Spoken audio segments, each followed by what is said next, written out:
Fayzulla Xo'jayev uy muzeyi. Eski nomi Boy savdogar xonadoni uy muzeyi. Fayzulla Xo'jayevning uy muzeyi Buxoroning markazida joylashgan. Dastlab uning egasi taniqli savdogar Ubaydulla xo'ja Qosim Xo'jayev bo'lgan.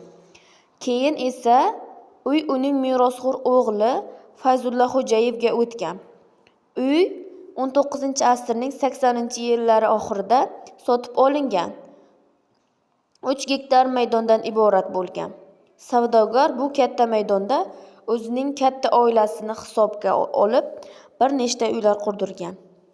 Uy 2 qismdan iborat: erkaklar va ayollar qismi.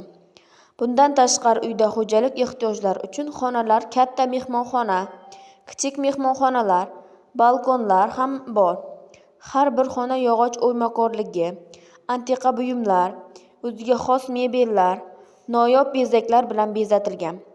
Ko'p xonalarda o'sha yillarning qimmatbaho idishlari, uy-ro'zg'or buyumlari, kiyim-kechak, naqshinkor vazalar va boshqa ko'plab zebo-ziynatlarni ko'rish mumkin.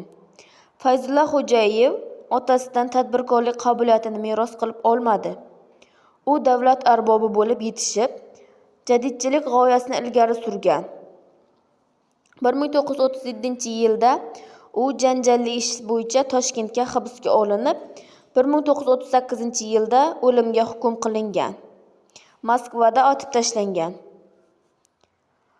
Bugungi kunda uy muzeyida Buxoro amirligini gullab yashnagan davrining aks sadolari, ota-o'g'il Xo'jayevlarning hayoti haqida hikoya qiluvchi bir qancha ko'rgazmalarni ko'rish mumkin. 19-asr me'morchiligining yorqin namunasi nafaqat o'zining boy, millioner savdogar egasi bilan, balki hashamatli mehmonxonani eslatuvchi ajoyib ko'rinishi bilan ham mashhur bo'lgan. Bugungi kunda